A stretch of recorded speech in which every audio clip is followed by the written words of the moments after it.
હાલો friends, હું છું નૈના અને નૈનાના ગુજરાતી કિચનમાં તમારું સ્વાગત કરું છું. આજે આપણે બનાવશું આલુ ભુંજિયા સેવની રેસીપી.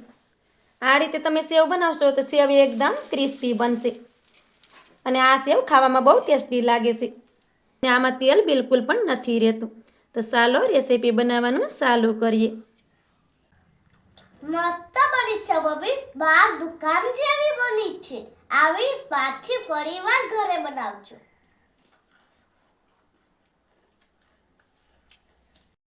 આલુ સેવ બનાવવા માટે આપણે દોઢ બટેટાને બાફીને લઈ લીધા છે અને તેની સાલ પણ મેં કાઢી લીધી છે. તમારે જો વધારે આલુ સેવ બનાવવી હોય તો વધારે બટેટા પણ લઈ શકો. હવે આપણે ખમણી લેવાની છે અને ખમણીમાં આપણે બટેટાને આ રીતે ખમણી લેશું.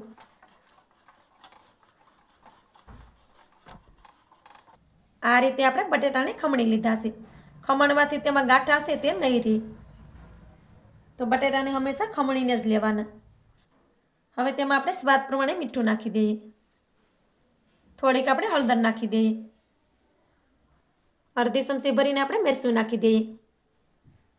આપણે થોડુંક મરચું નાખીએ તેમાં તો આપણે આ દુકાને જે આલુ ભુંજિયા તે સેવ મળે છે તેવી જ બનશે. હવે આમાં આપણે 1 ચમચી જેટલું તેલ પણ નાખી દઈએ. હવે આપણે 1 વાટકો ભરીને બેસન લીધો છે. બેસનને આપણે સાળીને લઈ લીધો છે. તો પહેલાં આપણે થોડોક નાખશું, બધો ક્યારે નહીં નાખી દેવાનું. જેટલી આપણે જરૂર પડે એ પ્રમાણે આપણે બેસનને નાખતા જાઉં અને લોટને બાંધી લેશું, કેમ કે આમાં આપણે પાણી નથી નાખવાનું. એકલા બટેટાથી જ આપણે લોટ બાંધવાનો છે. આ રીતે તમે સેવ બનાવશો તો આપણે આ બહારની જે આલુ ભુજિયા સેવ મળે છે દુકાને તેના જેવી જ બનશે. તો આપણે આમાં થોડો થોડો બેસન આ રીતે નાખતા જાઉં. આપણે જેટલી જરૂર પડશે એ પ્રમાણે બેસનને નાખવાનું અને લોટને બાંધી લેવાનો છે.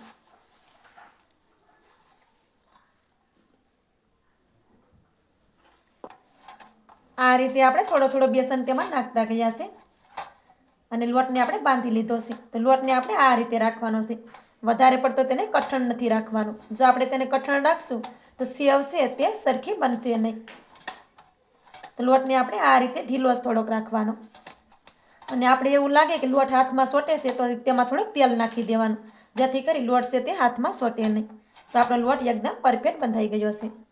હવે આપણે સેવ બનાવવા માટે આ રીતે સંચો આવે છે તે જ લીધો છે અને આ રીતની સેવ બનાવવાની ઝીણી જાળી આવે છે તે જ મેં લીધી છે. તમારે થોડીક જાડી સેવ બનાવવી હોય તો તમે જાડી જાળી પણ લઈ શકો. હવે આપણે સૌથી પહેલાં તો હંસામાં તેલ લગાડી દઈશું. તો આ રીતે તેલને લગાડી દેવાનું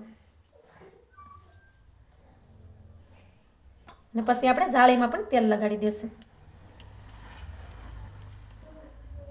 હવે આપણે જાળીને આ રીતે ફિટ કરી દેવાની છે. તો જાળીને આપણે ફિટ કરી દીધી છે. હવે આપણે થોડુંક હાથમાં પણ તેલ લગાડી દેવાનું અને લોટને પણ આપણે થોડોક તેલવાળો કરી લેશું, જેથી કરી લોટ છે તે સોટે નહીં. તો આ રીતે લોટમાં પણ તેલ લગાડી દેવાનું. હવે તેને આપણે સંચામાં નાખી દઈએ. હવે જે સંચાનું પડ આવે છે ઉપર બંધ કરવાનું તેમાં પણ આપણે થોડુંક તેલ લગાડી દઈએ આ રીતે. હવે તેને ફિટ કરી દઈએ. આ રીતે આપણે હંસાને ફિટ કરી દીધો છે. હવે આપણે સેવ બનાવશું. સેવ બનાવવા માટે આપણે તેલને પણ ગરમ કરવા માટે રાખી દીધું હતું. તેલ પણ આપણું સારી રીતે ગરમ થઈ ગયું છે.